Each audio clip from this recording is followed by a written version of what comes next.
Hey YouTube, it's been a while, I know, but I am still the bearded tamper, and finally got an opportunity to get on YouTube and watch a video or two today, but been busy.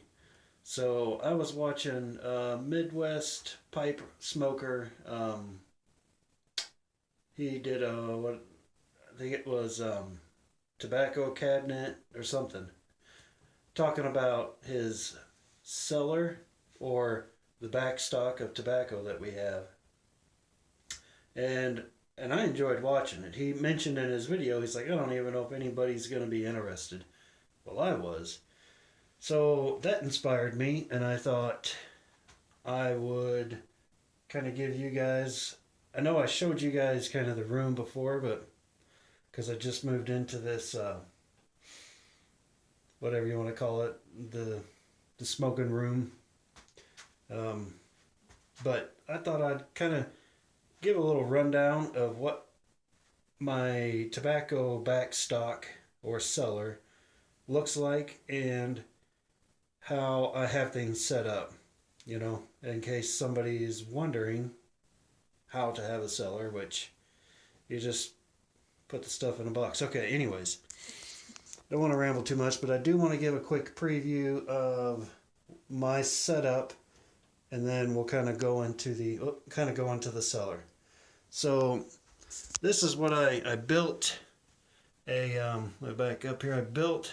Oh, that's what I'm going to be smoking. I was able to get several tins of that.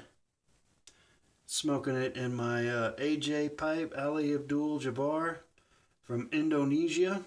What a fantastic pipe. And that tobacco is fantastic. It is delicious. Next to a Scudo, probably one of the better tobacco Virginia Periques I've smoked. So anyway, this is kind of my pipe and tobacco setup. I made it where it'll fit the little short fat ones here, but it's deep enough for the tall ones. And those are just little quart jars. And then those are your pint jars. I'm sorry. All right. Anyways, so made that, and then this, for the pipes. Got the way I have it. I have pretty much my straight pipes on the bottom, and then any bent pipe, goes up top. So then in here, I've got there's a meerschaum and another pipe, and then just some couple whatevers and whatnots in there. And then this is my wife's little smoking station. There's a possum pelt. These are all aromatics and a little pipe stand that I made her, and one that I modified. Anyway, so let's go bulk tobacco first. This is where I put my bulk tobacco down in here. Like the bigger stuff, that's not in a tin. And I got, that's the stuff. Anyway, so this is what I do. You buy a pound of tobacco, and you got to jar it up. So I use, the big jars. Let's get an exact name. Tell you what I use. That's a quart jar. Then those will fit. You can put about 8 ounces of tobacco in one of those. So, I buy a pound here and there, and then I throw it in there. And then we come over here to this. It used to be a TV stand, but it got cut in half. Just meow. And it's got stuff in it. Empty tins back there. And, bearded what are in those boxes? Well, there's some tampers for sale. That's not what I'm doing though. I'm not showing those. So, and then, you know, just other stuff in here. And then those are jars. Those are jars that have had aromatic tobacco in it. And you can't get the smell out of that, so. And then here, ooh. Then in here is my tin tobacco. I don't have a lot of tin tobacco. I do more bulk tobacco. But you know, some tobacco you just can't get in a bulk. So, you know, and I try to keep them lined up to where it's the same tobacco, but it doesn't always work out. Anyways, this is just what I do, and every once in a while I come and check them. But I don't do anything fancy, and I have some bullseye flake in a half pint jar here. I just want to age a little, see what happens. I didn't pack it too tight. Want to make it kind of, you know, get the air circulating through there.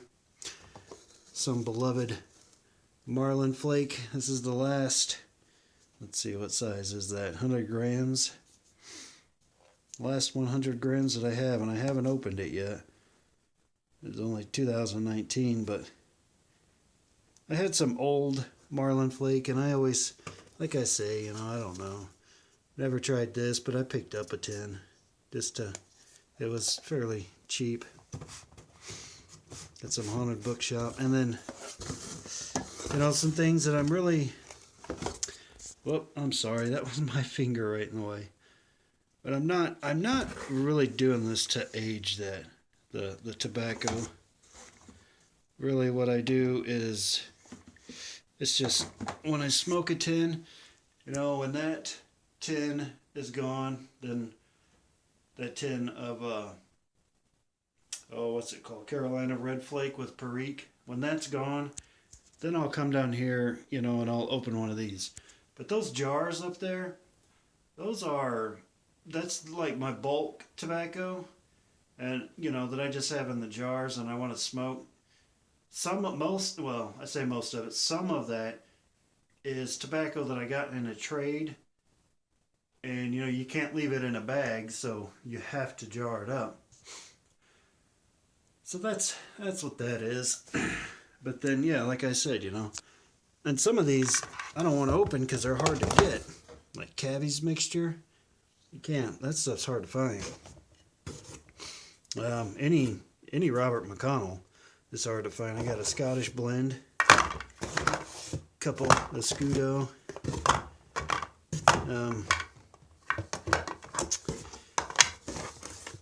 But yeah, so, you know, the Rattrays, I don't want to open it because it's not really available, but dang it, I am so sorry about that finger. Giving you guys the finger. But whenever another tin, you know, of Cabby's mixture or Rattrays comes available and I'm able to pick it up, you know, then I'll open one, hopefully. But really, I don't like to have, sometimes I'll have a couple tins open at the same time, but I'm not a huge fan of that. I would rather just to have one tin at a time and, you know, do that, because they do dry out. I mean, for sure. They're not airtight, but as you can see, I don't do anything. I mean, I've heard of people, you know, wrapping these in cellophane and doing whatever, but I just check them. I check them often, and I know this isn't a huge hoard of tobacco by no means. You know, this box here and the bulk tobacco over there, that's not a great deal, but, you know, it's enough. It's enough to where if they quit selling tobacco today, then, you know, I'd be okay for a year or so. with this and what I've got up top here. So I don't know what I'm going to open next. Really enjoying this stuff. I've almost smoked it all, the whole tin. And it was in kind of like, I don't know, a broken flake, you can call it. It was flaked up, but almost kind of apart a little bit. But anyways, I am going to get off here and I am going to smoke a pipe and sit back in the smoking chair and take it easy. So I hope that was interesting, and I thought it was interesting and think it's interesting when other people kind of give tours of what they have going on and what they do. And by the way, with my pipes, I don't necessarily do a, Monday, Tuesday, Wednesday, Thursday kind of thing. I want to smoke this one, then I'm going to smoke it. And sometimes I'll smoke it 2 or 3 times a day.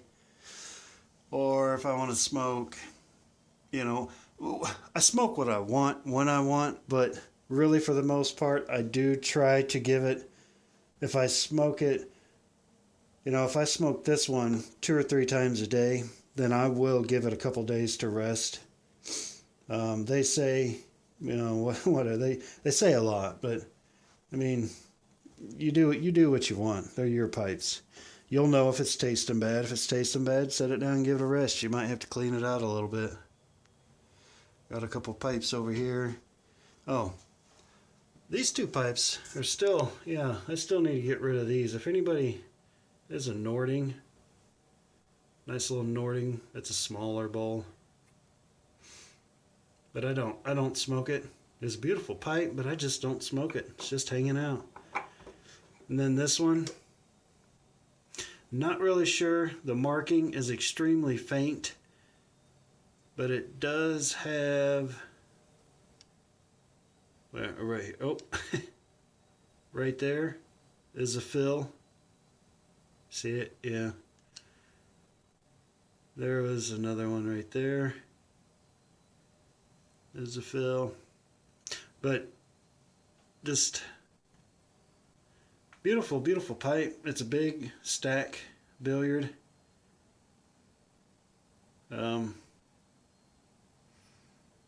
Could be a Camoys, could be a Chacon. Don't know. But I'm looking to get rid of those 2 still. I had a couple people bite on them, but it didn't really work out. But anyways, just thought I'd mention that. I'm going to get off here, and I will see you guys later. Have a fantastic evening.